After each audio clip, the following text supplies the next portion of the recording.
Hello everybody and welcome back to another Dashcam video. We are going to start this one off with a classic car with a superb sounding engine. We're looking at this white little number here.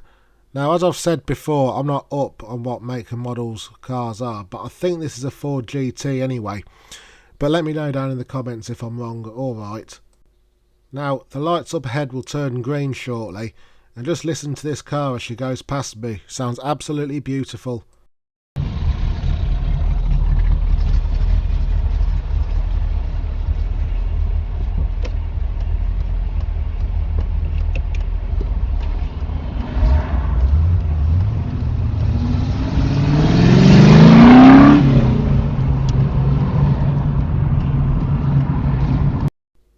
I only noticed this one doing this video. We have ourselves another tidy little number here as well. Now, I don't know what make and model this car is, so if you can let me know, that'd be great. In a quarter of a mile, turn right onto Netherley.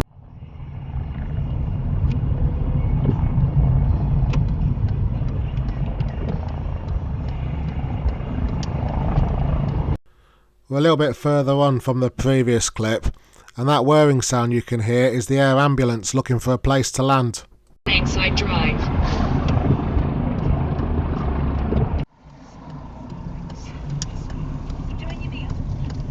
Oh shit.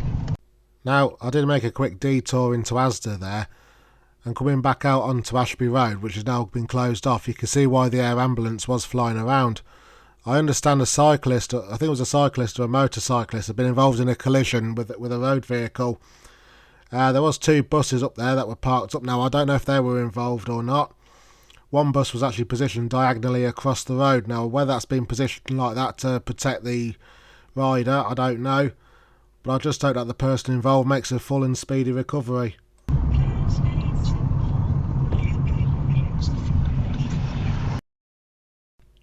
In this clip, we have ourselves a little Speedy Gonzales. Now, I apologise for the wind shear. I had all four windows down in the car because this particular evening it was quite hot and stifling.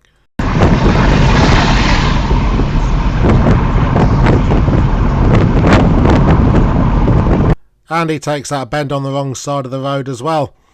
Obviously in a rush to get home to his missus before I get there. That is a joke, by the way. Now, why the fuck would you overtake on a bend like that, you dipstick? Now, in this clip, I've got one not for you classic car enthusiasts, but one for you vintage car enthusiasts. Now, is it just me, or did cars have such more character back in the day? Now, usual caveats apply. I certainly do not have any idea on make or model of this one. So answers on a postcard please, or alternatively just leave one down there in the comments. But don't it look absolutely beautiful?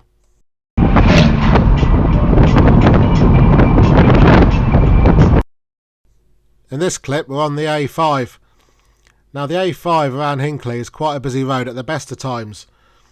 So the question is, why would you do a 3-point turn in an area where it's dark and quite close to a bend as well? What a stupid place to do a bloody U-turn. But you will notice he had a City of Wolverhampton licence plate on the back of his car. Now, I don't know what it is with the City of Wolverhampton, but they like dishing out these plates like sweets.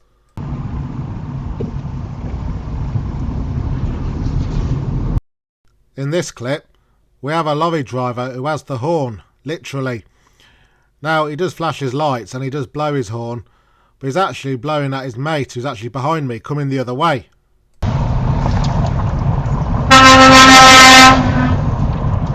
Now, I know some people may say that's excessive use of the horn, but to be honest with you, it's a little bit of fun. You know, it is daylight, so let people have a little bit of fun, especially in these, well, uncertain times.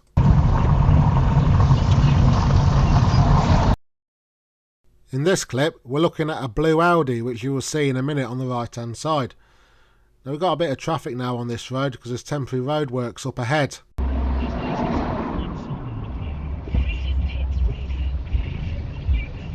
Now, I know he's only turning right up that side street there, But supposing there was a car wanting to come out of that road to turn left and come down this way, the way we've just come from, and supposing they weren't looking down that road either and just looking at the direction the traffic's coming from, he wouldn't have seen that blue car and would have more than likely have gone straight into him.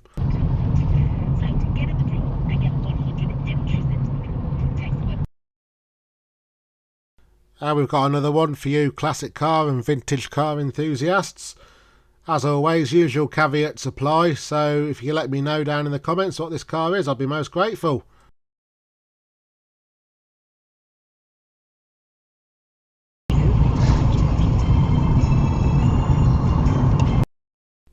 And yet another one for you classic car enthusiasts. It's just unfortunate I'm behind it and not coming the other way, because you'd get a better shot of it from the front. But obviously they're making the most out of the nice weather that we were having at this particular point in time. As you can see, it's the 21st of June and temperatures on this particular day had gone into the 30s.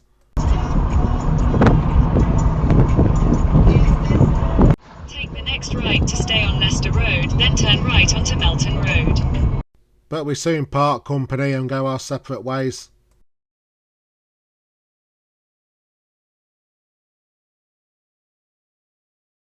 Now, the last couple of clips you've just seen, I was driving to the Havingworth viaduct on the Northamptonshire-Rutland border, and you can see her there up ahead. Now, considering she was built nearly 150 years ago, she looks an absolutely fantastic piece of architecture.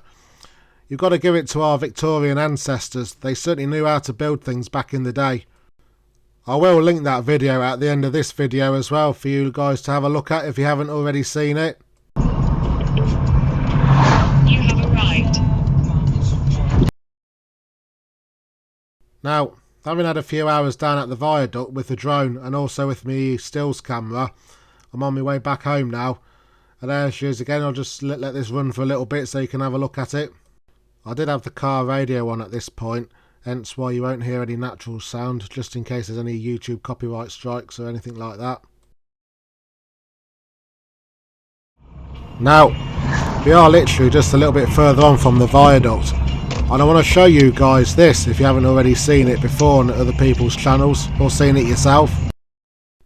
Now, that there used to be Seaton railway station on the railway line that used to run from Rugby, Market Harbour all the way through to Peterborough.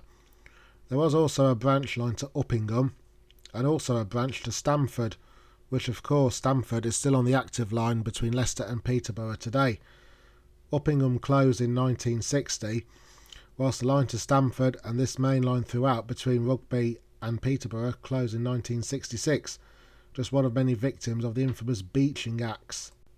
Although for me personally, and without getting too political, whilst it's easy to blame Dr. Beeching, you've got to remember the real villain of the day was none other than Ernest Marples, the then Transport Minister at the time.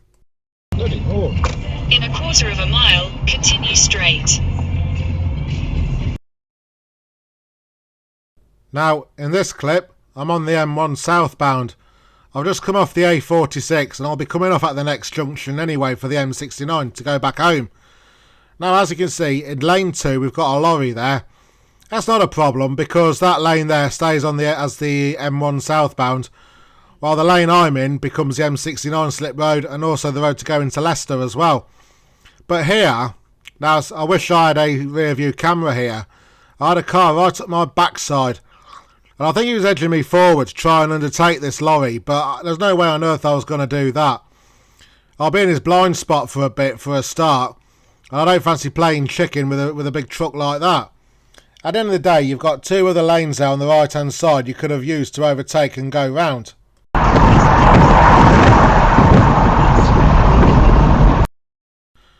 Now here, if you pull out on a main road and someone has to slow down or even stop, then maybe you shouldn't have pulled out on them in the first place. Now in this clip, we're going up to the Morrison's exit. Okay, you can allow for the learner driver because they're learning, you know, but the car coming right out behind him, he should have really have waited. Ooh, naughty, naughty. Don't think you should have pulled out there, you know. Now, I will allow for the learner because let's face it, we all learnt to drive at one point or other. Now, we're looking at that car on the left hand side, the dark grey car. Now the next couple of clips are going to feature this because generally I think this was just piss poor driving. Where's your indicator, mate? And I don't know if you noticed there, but he did nearly swerve to drive into Sainsbury's before changing his mind. Now, like I said previously, we're going to stick with matey here. Now the camera doesn't really do this justice, but if you look carefully, you'll see that he actually mounts the curb and drives off into the other, more or less the other side of the road again as well.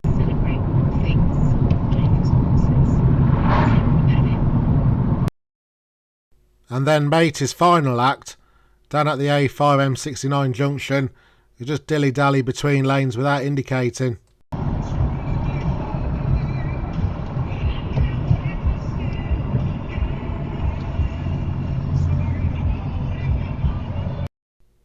Now, it's a time of year where many people who own a motorcycle are out on their machines. Heck, even I would be if I owned one. But anyway, I'm sure we've all seen the adverts and even social media posts that remind us all to think bike. Now, many motorcycle riders are indeed sensible and follow the rules of the road, but there's always the odd one that ruins it, like this one here.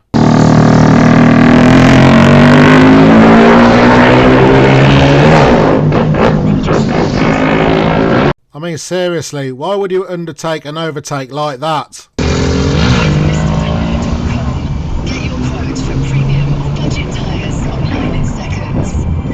And in all honesty, even matey there weren't much better either. It's cloudy this evening with some light rain overnight. Lows of 17. That's the latest. In this clip, I'm on Magna Park near Lutterworth. Now I've just finished work and I'm making my way home. And we come across this guy here. Now, the only thing I can think of is that they probably lost it on the roundabout and ended up in the bush and on the path. You will notice that the back wheel is also missing as well.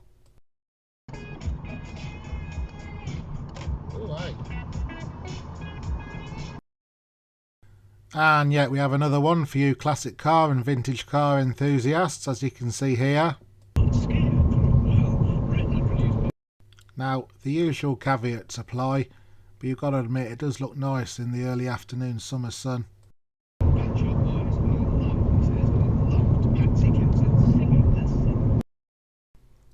Here we are in Hinckley Town Centre. Now this lane splits into two lanes just before the traffic lights that you see up ahead. Now we're looking at the flatbed truck that you can see on the right hand side. Now it's not the best of places to park admittedly, but it is what it is. Now that flatbed of course is causing an obstruction for vehicles travelling in the opposite direction, and therefore they will need to encroach onto our side of the road to get past. But watch as vehicles keep coming down the right hand lane. Now they're not doing anything wrong, but a bit of forward planning wouldn't have gone amiss here, seeing at the obstruction on the right hand side and keeping in the lane that I'm in. While some vehicles are able to squeeze past going in the opposite direction, this is also a busy bus route, and there is no way a bus would be able to get through if the lane next to me is full.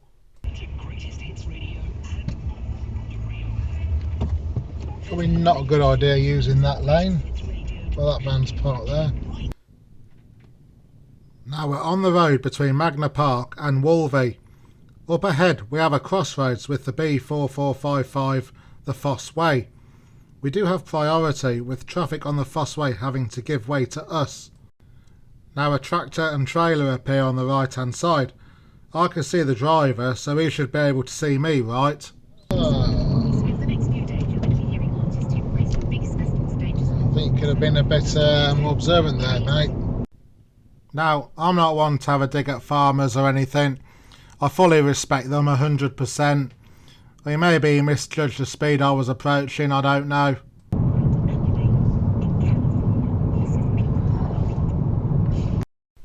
Now this is the M69A5 roundabout, and we're looking at the black BMW in front. Now I don't think they had any idea where they knew where they were going. Today's the day that will dial the digits and change someone's life and make them a winner. Over £500,000 will hit our winner's bank account in time for tonight for what will be surely. Where are You go in then, mate. Thought they wanted the M69 northbound, but then they changed their mind. They do pull into a lay-by just up here on the left-hand side, ready to do a U-turn. Although it would have been more simpler to have used the roundabout that's further up here. There's a roundabout just up here if you want to turn around. We're on Brookside. No, not that one. Although in my personal opinion it was one of the better TV shows to grace our screens back in the day. And as you can see, there's a fair bit of traffic, and even though we have a green light, we can't go anywhere. But we turn our attention to this one here. Now, as our lights are green, the other ones on London Road will be on red. But old matey boy here thinks otherwise.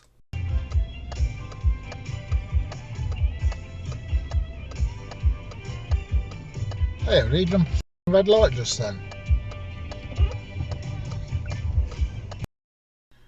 The reason for the traffic build-up soon becomes apparent.